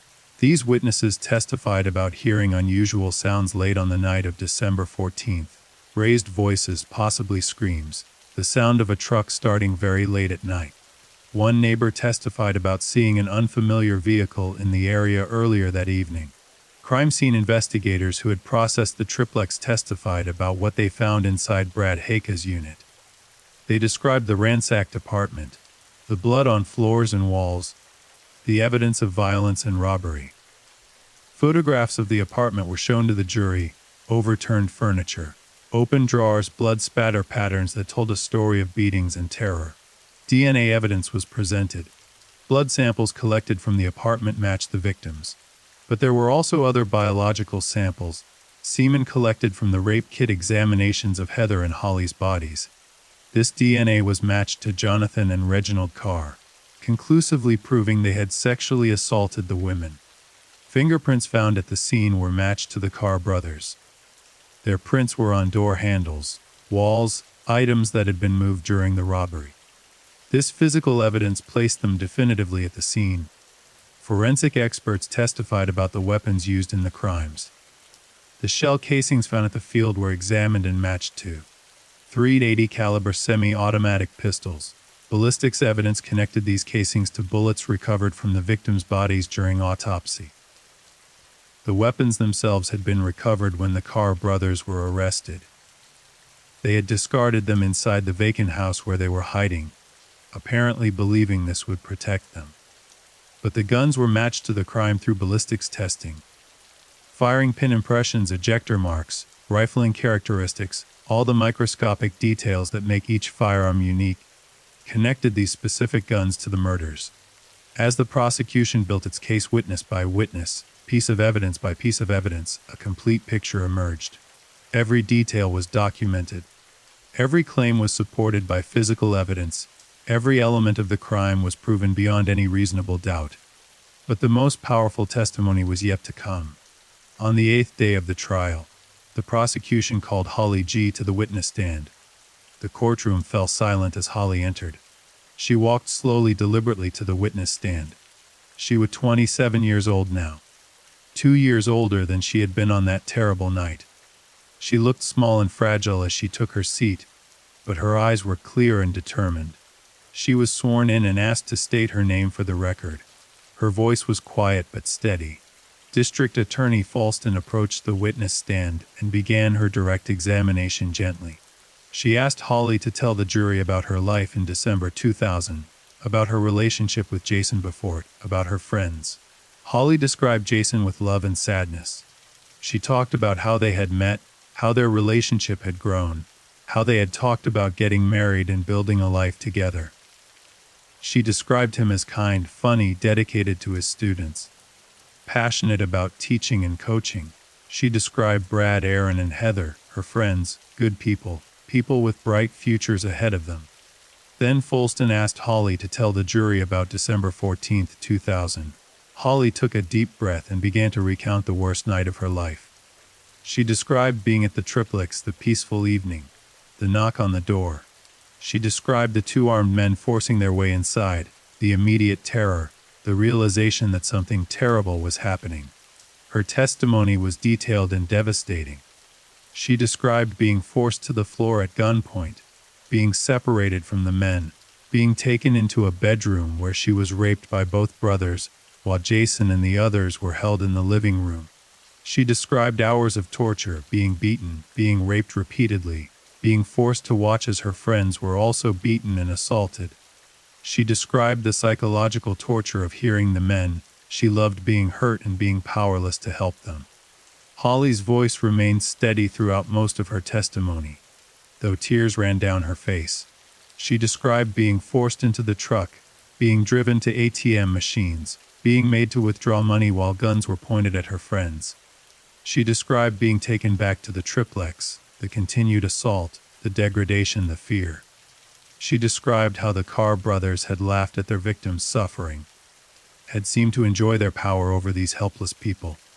Then Holly described the drive to the field. She described being naked in the freezing cold, huddled with her friends in the back of the truck, knowing that death was coming but hoping somehow they would survive. She described being forced out into the snow, kneeling in a line with her friends. She described the final moments, holding hands with the people she loved, praying, telling each other goodbye. Holly's voice broke as she described hearing the gunshots, watching her friends fall one by one. She described being last in line, watching Jason, the man she loved, shot and killed just feet from her. She described the gun being placed against the back of her head. She described the moment the trigger was pulled, the explosion of pain, the fall into darkness. Then she described waking up in the snow, surrounded by the bodies of her friends. She described realizing she was alive, that everyone else was dead, that she had to get help. Holly described crawling through the snow, naked and bleeding, fighting to stay conscious, refusing to give up. She described seeing the light of the house, crawling toward it, collapsing in the yard. By the time Holly finished this portion of her testimony, there was not a dry eye in the courtroom. Jurors were crying. Family members were sobbing. Even hardened court officers and journalists were visibly moved. Folston then asked Holly to identify the men who had done this to her and her friends. Holly pointed directly at Jonathan and Reginald Carr, who sat at the defense table. "Those two men," she said, her voice now strong and clear. "They are the ones who did this." The defense attorneys had the right to cross-examine Holly, but they faced an impossible situation. How do you cross-examine a woman who has survived such horror? How do you challenge her credibility without appearing heartless and cruel? The defense attorneys were gentle in their questioning, focusing on minor details, trying to find small inconsistencies that might create reasonable doubt. Had Holly been certain about the timeline? Could she be absolutely sure of every detail given the trauma she had endured? Could her memory be influenced by what she had learned after the fact? But Holly was unshakable. She acknowledged that some details were fuzzy. She had been terrified, injured, traumatized. But she was absolutely certain about the core facts. She was certain about who had attacked them. She was certain about what had been done. She was certain that the two men sitting at the defense table were the ones who had destroyed her life and murdered her friends. After nearly a full day of testimony, Holly was excused from the witness stand. She had done what she came to do. She had told the truth, honored her friends' memories, and ensured that the jury understood exactly what the Carr brothers had done. The prosecution rested its case shortly after Holly's testimony. They had presented overwhelming evidence of guilt: physical evidence, forensic evidence, surveillance footage, witness testimony, and confessions from the defendants themselves. The defense then presented its case, though there was little they could do to refute the prosecution's evidence. They called a few witnesses who testified about the Carr brothers' difficult childhood, trying to establish mitigating factors that might spare them from the death penalty. A social worker testified about the poverty and chaos in the Carr household. A psychologist testified about the developmental damage caused by growing up in such an environment. The defense was laying groundwork for the penalty phase, trying to establish that while the brothers were guilty, their culpability was reduced by their upbringing. But the testimony rang hollow in the face of what the jury had heard and seen. Yes, the Carr brothers had a difficult childhood. Many people have difficult childhoods. Most do not become serial rapists and mass murderers. The defense's argument seemed to be that the brothers' bad upbringing entitled them to commit horrific crimes without facing the ultimate consequence, and the jury did not appear persuaded. The defense rested after only a few days of testimony. There was simply no way to explain away the evidence, no way to create reasonable doubt about the defendant's guilt. Closing arguments began in late October 2002. District Attorney Folston delivered a powerful summary of the evidence, walking the jury through everything they had heard and seen. She reminded them of Holly's testimony, of the horror those 5 young people had endured. She reminded them that 4 good people were dead, murdered in cold blood, while their killers sat in the courtroom showing no remorse. She asked the jury to hold Jonathan and Reginald Carr for their crimes, to return guilty verdicts on all counts. The defense attorneys gave closing arguments that acknowledged their client's guilt, but urged the jury to consider the context, to remember that these were human beings shaped by terrible circumstances. They asked for mercy, though they knew mercy would be in short supply. The jury began deliberations on October 30, 2002. They had weeks of testimony to consider, hundreds of pieces of evidence to review, dozens of charges to evaluate, but the deliberations did not take long. On November 1, 2002, after less than 2 days of deliberation, the jury returned with their verdicts. The courtroom was packed. Victims' families sat in tense silence, waiting to hear the words they desperately needed to hear. The Carr brothers sat at the defense table, showing little emotion. The judge asked the jury foreman if they had reached verdicts. The foreman confirmed they had. The verdicts were read one by one. Count after charge, the verdicts were the same. Guilty of capital murder for the death of Brad Hayka. Guilty of capital murder for the death of Jason Beaufort. Guilty of capital murder for the death of Aaron Sander. Guilty of capital murder for the death of Heather Muller. Guilty of attempted capital murder for the attack on Holly G. Guilty of multiple counts of rape. Guilty of aggravated robbery. Guilty of aggravated kidnapping. Guilty of aggravated criminal sodomy. Guilty on every single count. The verdicts took nearly 20 minutes to read in full. Jonathan and Reginald Carr showed no visible reaction, sitting impassively as their guilt was declared on more than 50 criminal counts. In the gallery, victims' families wept with relief. This was not celebration. Nothing could bring back their loved ones. But there was some comfort in knowing that the jury had seen through any defense tactics, had recognized the evil of what the Carr brothers had done, had held them accountable. Holly, who was present in the courtroom for the verdict, closed her eyes and allowed herself a moment of quiet gratitude. Justice had been served, at least in terms of the guilt determination. But the trial was not over. The guilt phase of the trial had concluded with overwhelming verdicts.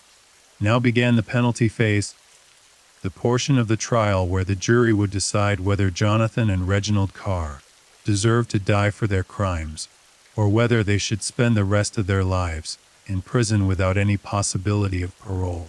In Kansas, as in most death penalty states, the penalty phase of a capital trial is a separate proceeding from the guilt phase. During the penalty phase, the prosecution presents aggravating factors, reasons why the death penalty is justified. The defense presents mitigating factors, reasons why the defendant's lives should be spared. The jury must weigh these factors against each other and decide unanimously whether death is the appropriate punishment. As the judge had ruled earlier, Jonathan and Reginald would have separate penalty phase proceedings. While they had been tried together for guilt, each brother would have his own individualized penalty hearing, where his specific culpability and circumstances would be evaluated. Jonathan Carr's penalty phase began first, in November 2002. The the prosecution presented its case for why Jonathan deserved the death penalty. District Attorney Folston methodically laid out the aggravating factors that made this case appropriate for capital punishment. First, the crimes had committed during the course of other felonies: kidnapping, robbery, and rape. Under Kansas law, a murder committed during the commission of certain other serious crimes is an aggravating factor that supports the death penalty. Second, the murders had been especially heinous, atrocious, and cruel. The victims had been tortured for hours before being executed. They had been forced to endure unimaginable suffering, physical assault, sexual assault, psychological torment, before finally being taken to a frozen field and shot in the back of the head. Third, Jonathan had created a great risk of death to multiple people in a single episode.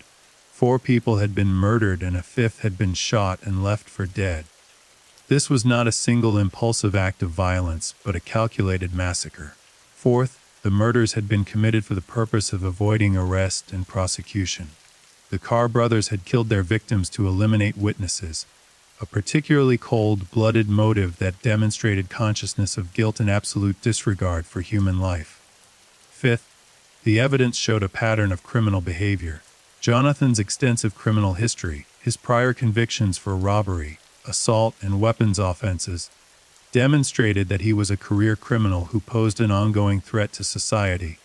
The prosecution called additional witnesses during the penalty phase. Victims of the Carr brothers' other crimes testified about their experiences: the terror of being held at gunpoint, the trauma of being raped, the lasting psychological damage from these encounters.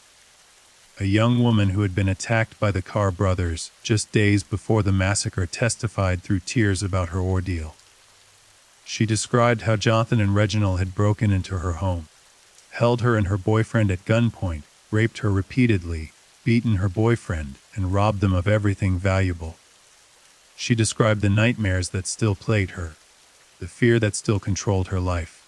Another victim, a man who had been carjacked and beaten by the brothers, testified about the casual cruelty they had displayed. They had pistol whipped him, laughed as he begged for his life, stolen his car, and left him bleeding on the street.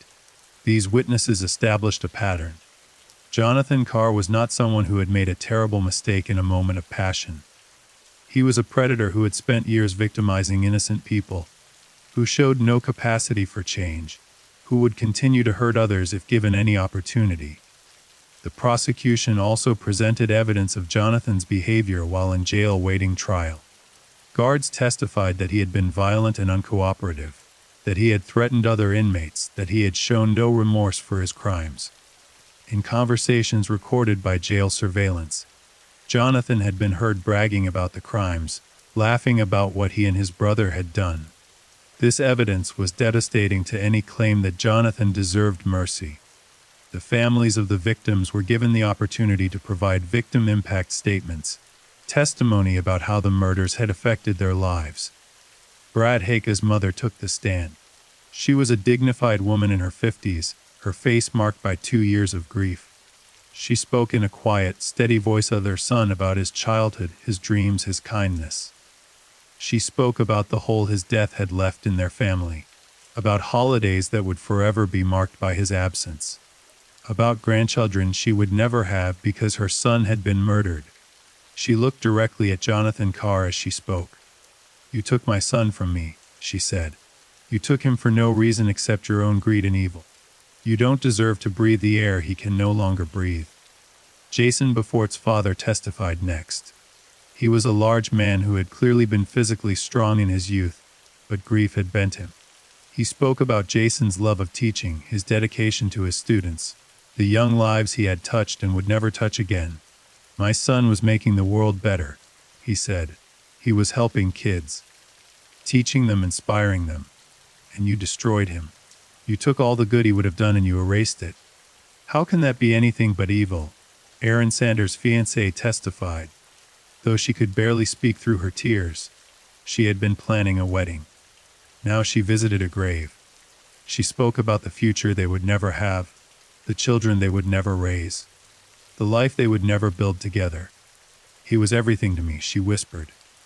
"Everything. And you took him away. Heather Muller's mother testified last. She was trembling as she took the stand, clutching a photograph of her daughter. She spoke about Heather's joy, her bright spirit, her love of teaching and children. She was 25 years old, Heather's mother said. She had her whole life ahead of her. She was going to get married, have children, make a difference in the world. And you killed her. You shot her in the back of the head and left her in the snow like garbage. My daughter was not garbage. She was precious and beautiful and good, and you had no right to take her from us. The impact statements were heartbreaking. The jury listened in silence, many with tears in their eyes. The pain in that courtroom was palpable, suffocating. After the prosecution rested, the defense presented its case for mitigation. The defense called Jonathan's mother to the stand. She was a worn-looking woman, clearly struggling with addiction and mental health issues. She testified about her own difficult life, about growing up in poverty, about her struggles with substance abuse, about her inability to provide a stable home for her sons. She admitted she had been a terrible mother. She had been absent, neglectful, sometimes abusive. She had exposed her children to violence and chaos. She took responsibility for the environment that had shaped Jonathan. I failed my boys, she said, weeping. I know I did. But Jonathan is still my son. I still love him. Please don't kill him. It was difficult testimony to hear, but it did little to mitigate Jonathan's crimes. Many people grow up in terrible circumstances and do not become murderers. Jonathan's childhood explained some of his behavioral problems, but did not excuse his choices as an adult. The defense called psychologists who had evaluated Jonathan. They testified about his low IQ. He scored in the borderline range of intellectual disability. They testified about his mental health issues, including depression, impulse control problems, and antisocial personality disorder. They testified that Jonathan's brain development had been affected by his traumatic childhood, by exposure to violence and substance abuse, by lack of proper nutrition and medical care. His frontal lobes, the part of the brain responsible for impulse control and moral reasoning, had not developed normally. The psychologists argued that while Jonathan was legally responsible for his actions, his capacity for moral reasoning was impaired. He was in some sense a damaged human being who had never had a fair chance at life. But under cross-examination, these experts acknowledged that Jonathan understood right from wrong. He knew murder was illegal. He knew rape was illegal. He knew robbery was illegal. He had made conscious choices to commit these crimes.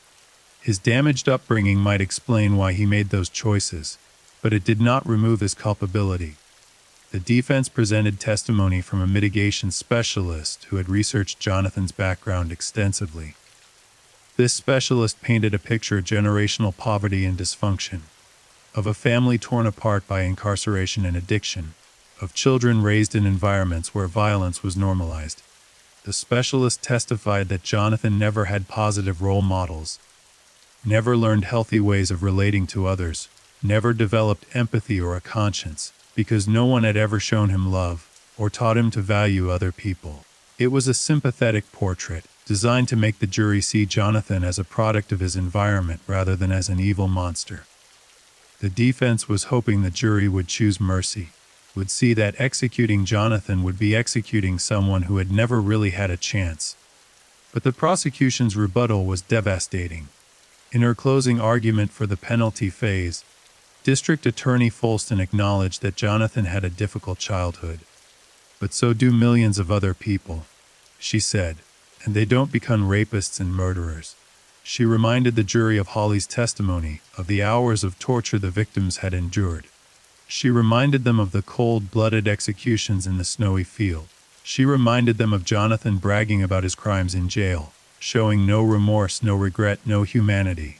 This is not a damaged child who made a mistake, Folston said. This is a 22-year-old man who chose again and again to hurt innocent people. He chose to rape. He chose to torture. Those were his choices, and he must face the consequences. She pointed to the empty chairs where the victims should have been sitting. Brad Haka, Jason Beaufort, Aaron Sander, and Heather Muller don't get another chance. They don't get to live their lives, achieve their dreams, love their families. Jonathan Carr took all of that from them. What mercy did he show them? What mercy do they receive? The defense made its own closing argument, pleading for the jury to choose life in prison over execution. The defense attorney argued that executing Jonathan would not bring the victims back, would not heal the family's pain, would only add more death to the tragedy. Killing Jonathan Carr will not make this right, the defense attorney said. It will just be more killing, more death. Life in prison without parole means Jonathan will never hurt anyone again. He will spend every day until he dies in a small cell punished for what he did. Isn't that justice? Does he really need to die? It was an emotional argument, but it faced an uphill battle given the brutality of the crimes. The jury deliberated for 2 days on Jonathan Carr's penalty. When they returned, the courtroom fell silent. The foreman announced the verdict: death. The jury had unanimously decided that the aggravating factors outweighed any mitigating factors, and that Jonathan Carr deserved to be executed for his crimes. Jonathan showed no reaction. He sat at the defense table, staring straight ahead, as the judge formally sentenced him to death by lethal injection. In the gallery, some family members nodded in satisfaction. Others wept, not from sadness that Jonathan had been sentenced to death, but from the emotional exhaustion of the entire process. A week later, Reginald's penalty phase began. The process was similar. The prosecution presented aggravating factors, the defense presented mitigating factors. Both sides made their arguments. The aggravating factors for Reginald were essentially identical to those for Jonathan. The crimes were the same. The cruelty, complete disregard for human life was the same. The defense's mitigation case for Reginald was also similar to Jonathan's.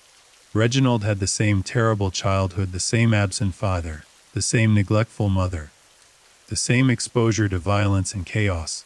The defense argued that Reginald was younger than Jonathan, only 20 years old at the time of the crimes, and had been following his older brother's lead. They portrayed him as less culpable, more influenced by Jonathan, more capable of redemption. But the evidence contradicted this narrative.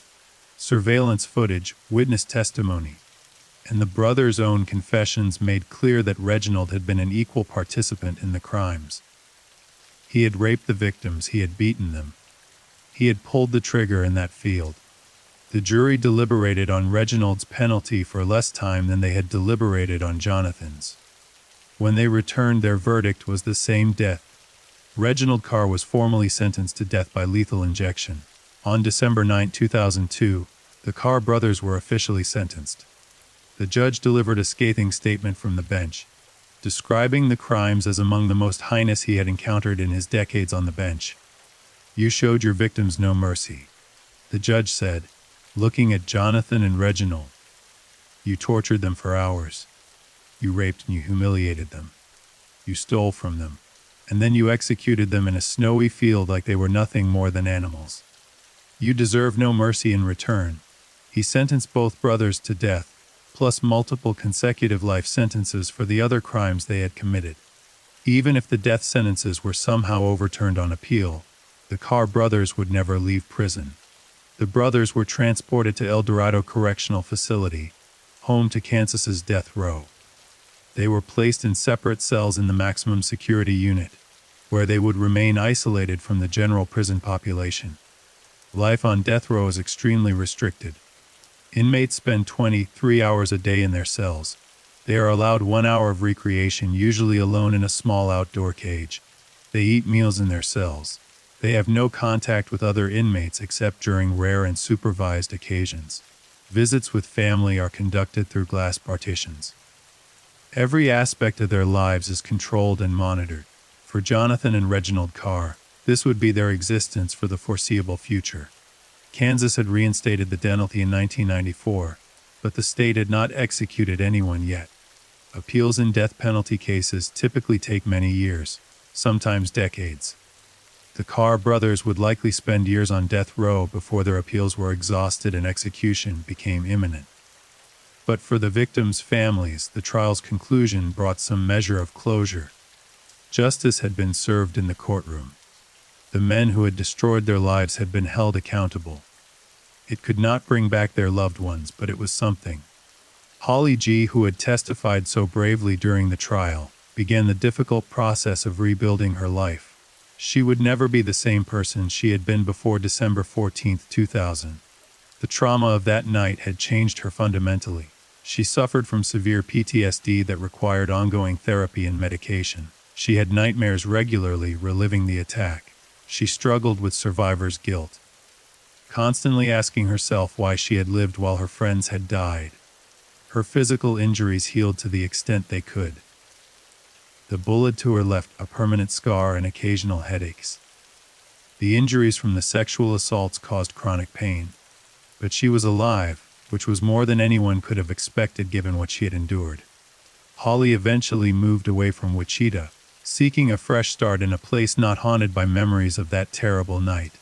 She changed her name, wanting privacy and the ability to live her life without being constantly recognized as the woman who survived the Wichita massacre. She struggled with relationships, with trust, with intimacy. How could she let anyone close after what had been done to her? How could she trust that she was safe when she knew firsthand how quickly safety could be destroyed? But slowly, with help from therapists and the support of family and friends, Holly found a way forward. She would never forget Jason, would never stop loving him, would never stop missing the life they should have had together. But she honored his memory by living, by refusing to let the Carr brothers destroy her completely. In interviews years later, Holly spoke about the importance of testifying at the trial. "I had to do it," she said. "I had to make sure those men were held accountable. I had to speak for Jason, for Brad, for Aaron, for Heather. They couldn't speak anymore, so I had to." She also spoke about the randomness of survival. "Why did I live? I don't know. The bullet that should have killed me somehow didn't. I shouldn't have been able to crawl through that snow. I shouldn't have survived the cold, but I did. I don't know if it was luck or God or fate, but I survived. And I have a responsibility to make that survival mean something." The families of the victims found their own paths through grief. Brad Haika's family established a scholarship in his name at Wichita State University, helping other young people pursue education in finance and business. It was a way to honor Brad's memory and ensure that some good came from his death. Jason Befort's family worked with his school to create a memorial award for teachers who demonstrated the kind of dedication and passion Jason had shown. Every year, a teacher who went above and beyond for their students would be recognized in Jason's name. Aaron Sanders' family became active in victim advocacy groups, working to support other families who had lost loved ones to violent crime. They channeled their grief into helping others navigate the terrible aftermath of murder. Heather Muller's family created a foundation that supported educational programs for children, honoring Heather's love of teaching. They wanted to ensure that Heather's legacy would be about the joy she brought to children's lives, not just about the horror of her death. These memorial efforts gave the families purpose, gave them a way to feel that their loved ones' lives had meaning beyond the tragedy of their deaths. Meanwhile, the Carr brothers' appeals process began. In death penalty cases, appeals are automatic and extensive. Defense attorneys examine every aspect of the trial, looking for legal errors that might justify overturning the convictions or sentences. The Carr brothers' attorneys filed numerous appeals over the following years. They argued that the brothers should have been tried separately, that trying them together had prejudiced the jury. They argued that some evidence should have been excluded. They argued that the jury instructions had been flawed. They argued that the penalty phase had been conducted improperly. Most of these appeals were denied by Kansas state courts. The trial had been conducted properly. The evidence had been overwhelming. The sentences had been justified. But in 2014, more than a decade after the convictions, the case took an unexpected turn. The United States Supreme Court agreed to hear the Carr brothers' appeal. The specific issue was whether the trial court had erred by trying them together and by refusing to give certain jury instructions during the penalty phase that might have led to individualized consideration of each brother's mitigation evidence. The case, Kansas v. Carr, became a significant death penalty case with implications beyond just the Carr brothers' sentences. In January 2016, the Supreme Court issued its ruling. In a 8-1 decision, the court reversed the Kansas Supreme Court's decision that had overturned the Carr brothers' death sentences. the Supreme Court held that the trial court had not erred in trying the brothers together or in its jury instructions. Justice Scalia, writing for the majority, stated, "The court's decision here was based on an incorrect interpretation of federal law. The Kansas Supreme Court's requirement that capital defendants be entitled to a jury instruction on mitigating circumstances is not required by the Constitution." The decision meant that the Carr brothers' death sentences were reinstated. They would remain on death row. For the victims' families, the Supreme Court's decision brought relief.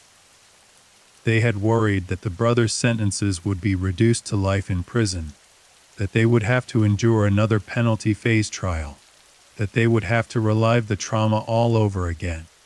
But the death sentences stood. Justice had been preserved. As of this writing, Jonathan and Reginald Carr remain on death row at El Dorado Correctional Facility in Kansas. They have been there for more than 2 decades now, confined to their cells, isolated from the world, waiting. Kansas has still not executed anyone since reinstating the death penalty in 1994. Various legal and political obstacles have prevented the state from carrying out executions. It remains unclear when, or if, the Carr brothers will actually be executed. But whether they are eventually executed or whether they spend the rest of their natural lives in prison, the outcome is the same. They will never again walk free. They will never again hurt innocent people. They will never again inflict the kind of horror they inflicted on that December in 2000. The Wichita Massacre, as it came to be known, remains one of the most brutal crimes in Kansas history. It shocked the nation, traumatized a community, and destroyed multiple families. But it also demonstrated the resilience of the human spirit.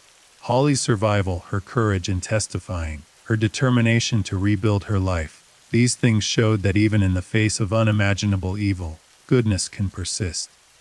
The victims are remembered not for how they died but for how they lived. Brad Haka is remembered for his kindness and work ethic. Jason Beford is remembered for his dedication to teaching and his passion for helping young people.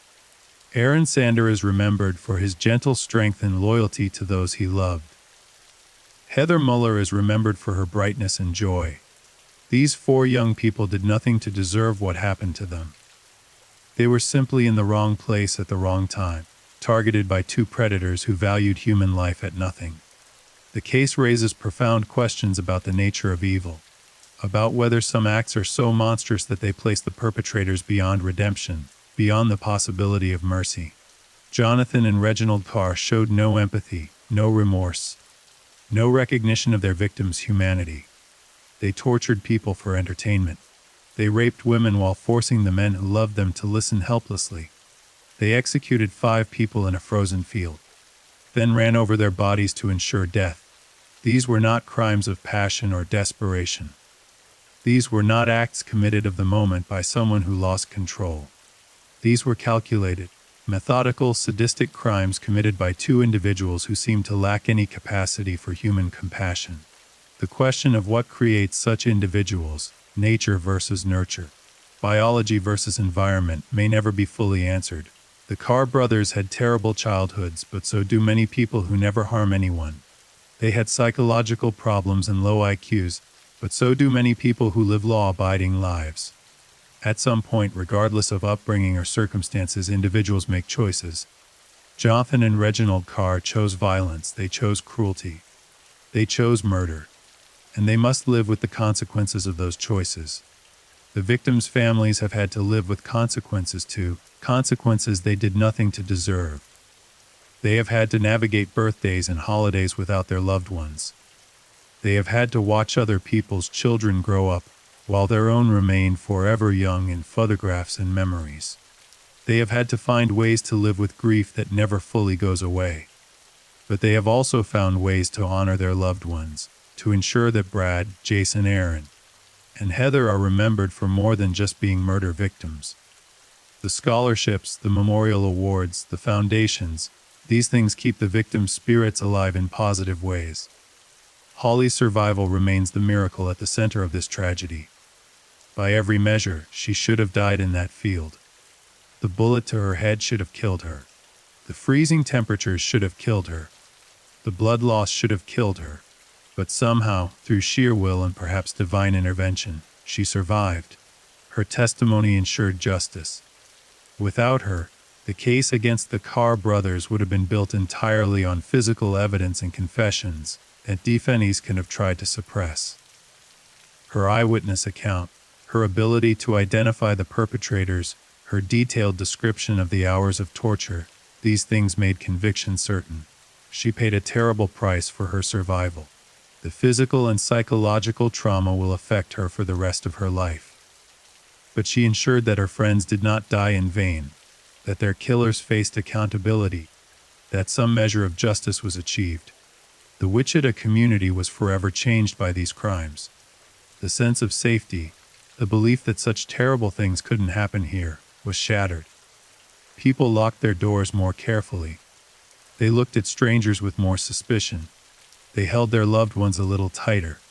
But the community also came together in the aftermath, supporting the victims' families, attending vigils, showing that love and compassion could exist alongside horror and grief.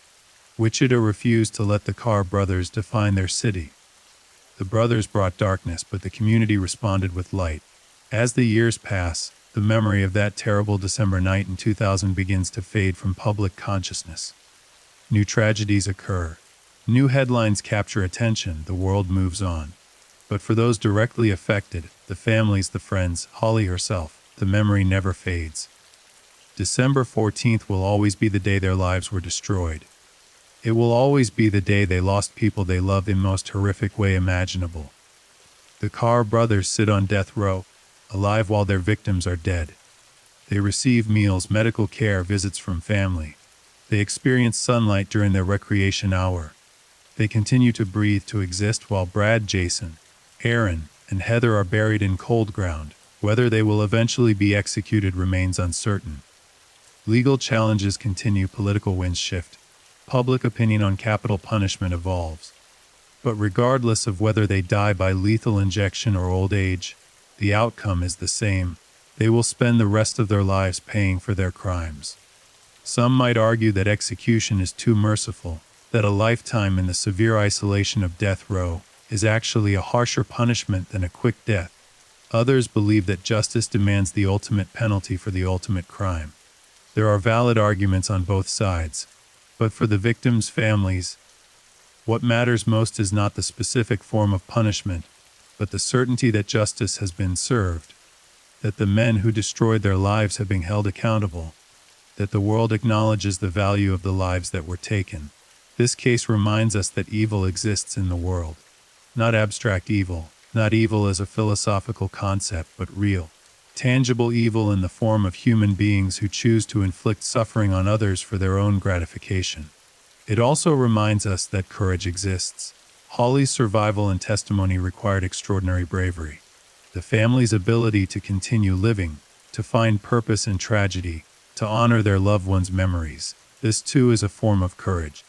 The Wichita Massacre is a story of the worst of humanity and the best of humanity existing side by side. It is a story of senseless violence and remarkable resilience. It is a story of lives destroyed and lives rebuilt. It is a story that forces us to confront uncomfortable questions about justice, mercy, evil, and redemption.